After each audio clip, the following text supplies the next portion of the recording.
খরাপূর্ণ হওয়ায় জাহান্নামের আগুনে পুড়ছে ইসরায়েল।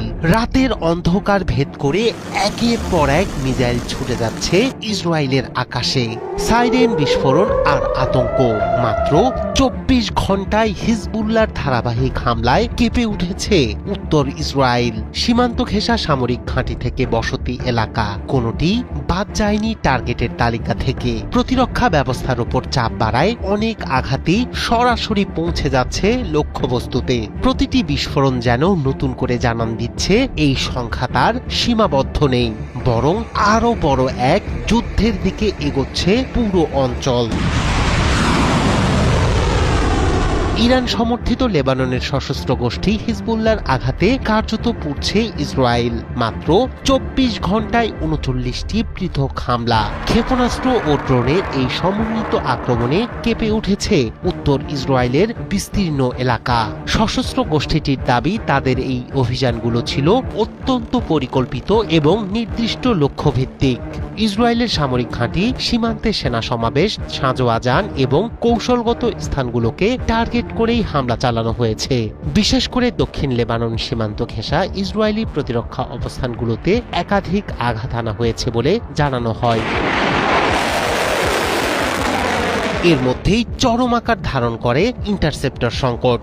ফলে আগের মতো কার্যকরভাবে সব হামলা ঠেকাতে পারছে না ইসরায়েলের প্রতিরক্ষা ব্যবস্থা। বিশ্লেষকদের মতে ইন্টারসেপ্টর ক্ষেপণাস্ত্রের ঘাটতি দেখা দেয় অনেক আক্রমণই প্রতিহত করা সম্ভব হয়নি। ফলে লেবানন থেকে ছোড়া বেশিরভাগ রকেট ও মিসাইল সরাসরি লক্ষ্যবস্তুতে আঘাত হেনেছে।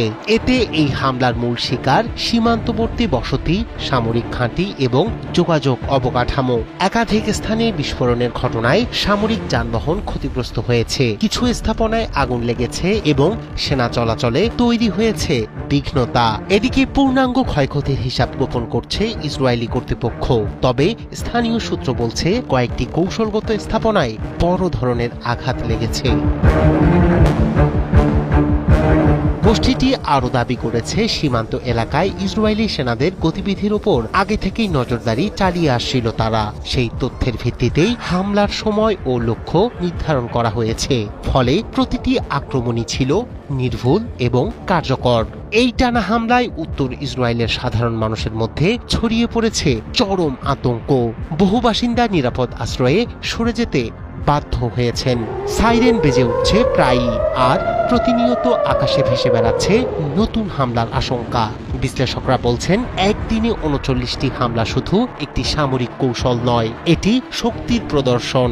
এর মাধ্যমে ইরানের মিত্র গোষ্ঠীটি দেখাতে চাইছে দীর্ঘস্থায়ী সংঘাতে টিকে থাকার মতো সক্ষমতা অর্জন করেছে তারা।